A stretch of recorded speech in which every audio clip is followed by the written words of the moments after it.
નમસ્તે મિત્રો, સ્વાગત છે મારી ચેનલ 3K ઓફિશિયલ પર। તો આજે આપણે જોઈશું ડાયાબિટીસના દર્દીઓ માટે સવારનો ટેસ્ટી અને હેલ્થફુલ નાસ્તો। તો સૌપ્રથમ અલગ અલગ વાટકીમાં 7 પ્રકારના કઠોળ લઈ લઈશું।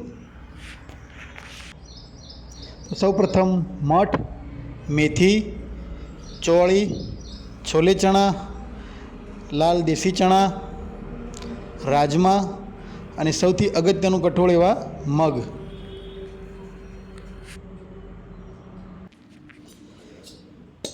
તો મિત્રો હવે એક તપેલી લઈશું અને એના અંદર આ તમામ 7 પ્રકારનું જે કઠોળ છે એને એક એક કરીને આ તપેલીમાં મિક્સ કરીશું, જેમાં મુખ્યત્વે મગ પહેલાં નાખીશું, એટલા જ પ્રમાણમાં એના અંદર દેશી ચણા, ત્યારબાદ બાકીનું વધેલ તમામ કઠોળ જેમ કે રાજમા, છોલે ચણા, ચોળી, મઠ અને મેથી, આ બધું અડધી અડધી મુઠ્ઠી જેટલું એના અંદર મિક્સ કરીશું। મુખ્યત્વે એના અંદર મગ અને ચણાનો જ ઉપયોગ કરીશું।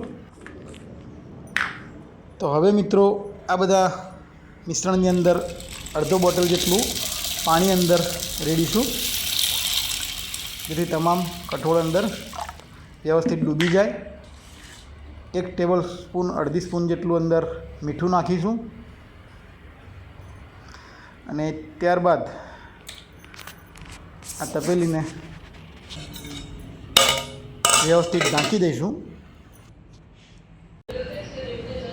તો હવે મિત્રો બીજા દિવસે આ તપેલીમાં ઢાંકેલા અનાજમાંથી પાણી કાઢી દઈશું અને ત્યારબાદ થોડાક અંકુરિત થયેલા ફૂટેલા જે આ કઠોળના દાણાઓ છે એને એક છિદ્રોવાળા વાસણના અંદર રૂમાલ લઈશું અને રૂમાલમાં આ તમામ કઠોળને વ્યવસ્થિત મૂકી અને એને પછી ફીટ ગાંઠ મારીને ફરી 1 દિવસ પૂરતા અંકુરિત થવા માટે મૂકી દઈશું।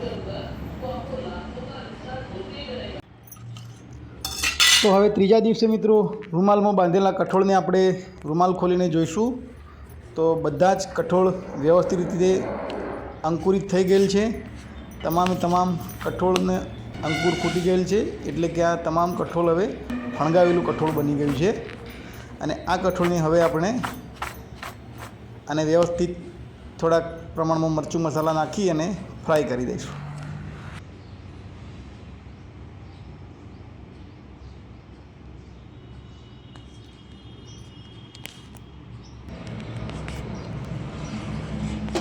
તો હવે મિત્રો ધીમી આંચ પર ગેસ ચાલુ કરીશું, એની પર એક ફ્રાય કરવા માટે કઢાઈ મૂકીશું।